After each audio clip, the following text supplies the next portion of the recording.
my another product review. So, ang product review ko is yung gustong mag-slim. Ito, oh. 30 pieces na siya. And, ang ganda kasi 1 month na siya. Yung iba, 15 pieces, diba? Lalo sa tablet and pills. Pero, ang yan ko to is iniinom. Coffee. Yan. Sa mga gusto ng mapakla.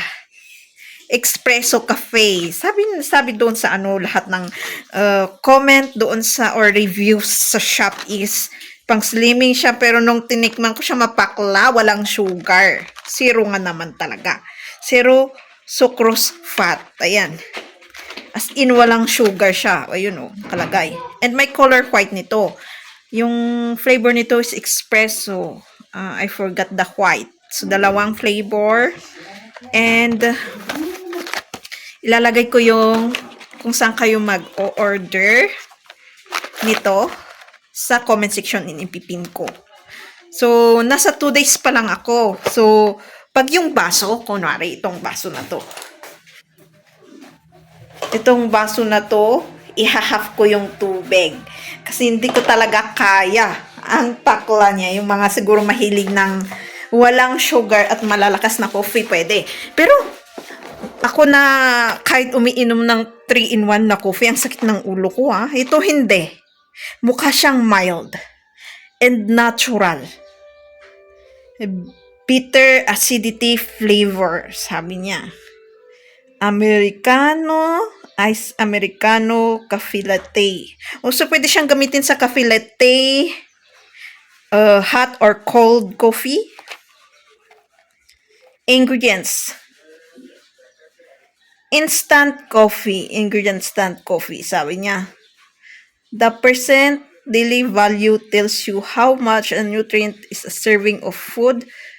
Contributes to a daily diet. 2,000 calories a day is used for general nutrition advice. So, lahat ng fat niya is 000. Cholesterol din, 0. Sodium, 3.3 milligram, 1%. Total carbohydrates, 1.3 gram, 1%. Dietary fiber, 0. Protein, 0. Siyempre, 0%. So, sabi naman ng mga comment is effective daw siya. So, pwede pa lang to pang slimming coffee. Okay, tatry natin. So, 2 days for 1 week. 1 week uli. Wala lang akong measuring tape. Ito na lang, yung cord na to. Tapos, lalagyan ko ng indication. So, ganito yung may pagkain na to. Oh, ayan. Dito, lalagyan ko siya ng mark.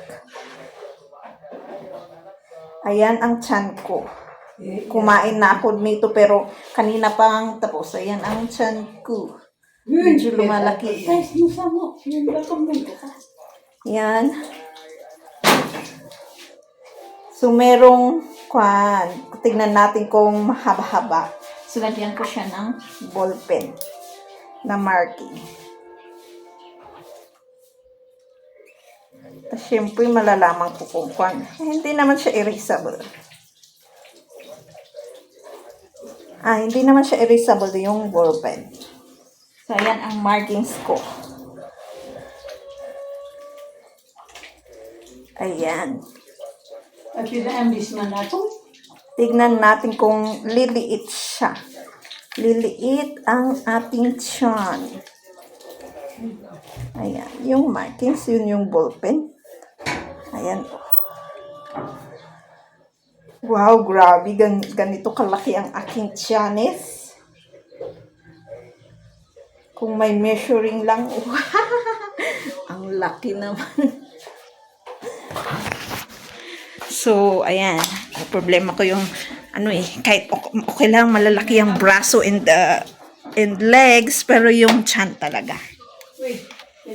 Gusto kong lumiit. So, balikan ko kayo after 4 days.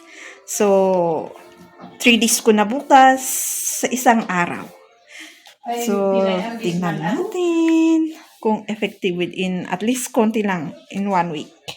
Hi guys, this is my fourth result pero nainom ko na yung fifth coffee nito. Ayan, aking review.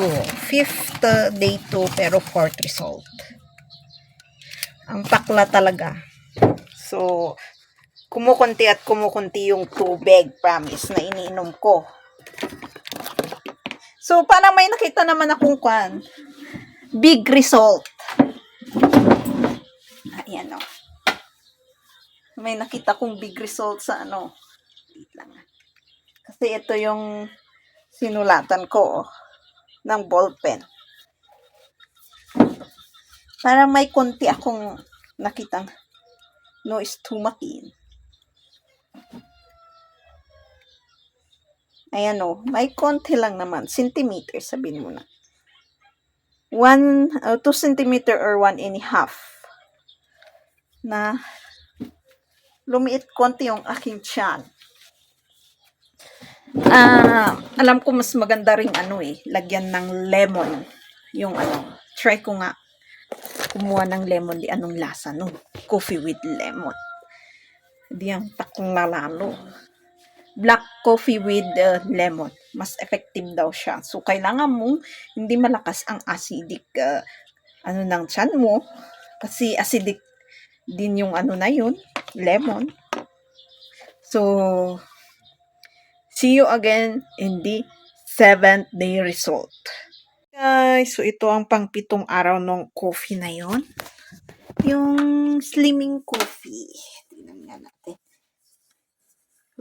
Well, meron ako ngayon. So, tingnan natin kung bloated siya.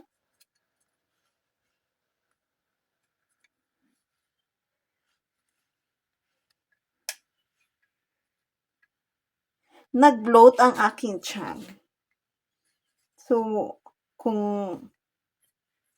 parang siya lumagpas. Yun yung sulat.